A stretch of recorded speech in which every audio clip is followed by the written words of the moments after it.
This is the reflection video of Dan with his preference assessment for paired choices. Here's the data that I collected. So here's all my data sheets. And there's my percentages. So item 1, the red magnet was selected 20% of the time. Item 2, the vegetable peeler was never picked. Item 3, the blue magnet, 10% of the time. The fourth item, the small scissors, that was selected 27% of the time. And item number 5, the black Sharpie, was 13% of the time. And item 6, the magnet from Croatia, that was 90% or 30% out of those times. So looking at the data that I have, I learned, or actually didn't really learn, it's my husband, so I had some assumptions that I assumed to be correct. And my assumptions were that he probably wouldn't choose the vegetable peeler because maybe it has some negative connotations in helping in the kitchen. He likes to eat vegetables, but maybe the peeler induces some sort of discomfort with working in the kitchen with me. I also was not surprised that he would choose item number 6 every time because out of all of the items, I tried to keep them kind of random, but this is a sentimental item, so it's definitely a preferred item. It's a magnet from a trip that we had last summer in Croatia, so a memory of a very good time. So I could see how and why item 6 was preferred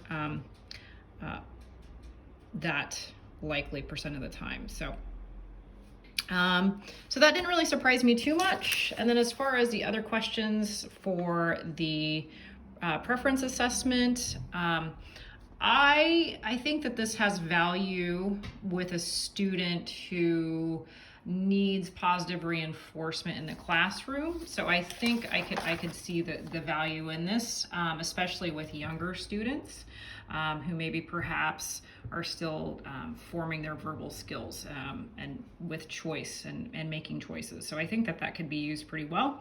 I also feel like with older students, giving that choice too, especially if it's an activity, I think that would be really good for positive reinforcement as well. So especially with activities, choosing what they're going to do, structuring, perhaps if it's a pull-out session in a classroom where I'm working one-on-one with them and they need some motivation, I think this would be good, especially when I'm starting to know students on a caseload and understanding what they prefer and what motivates them. So I think that is important when working with students.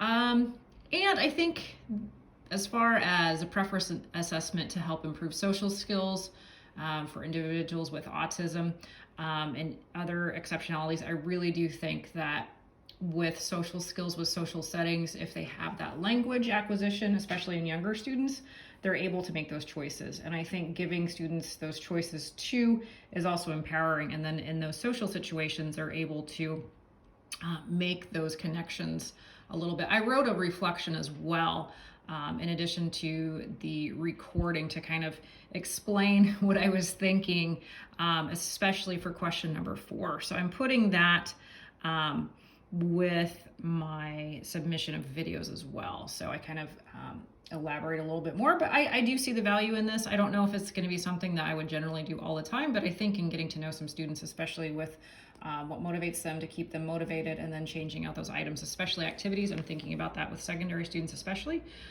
which I'll probably be working with most likely grades 7 through 12. So this was interesting. I'm curious what it would have been like to have somebody helping. There was a few times where Dan was trying to help me, which I appreciated, but I think doing this with a child you definitely want a third person there to help record the data. Also somebody to help with moving the objects around too as well. So that is my preference assessment recording.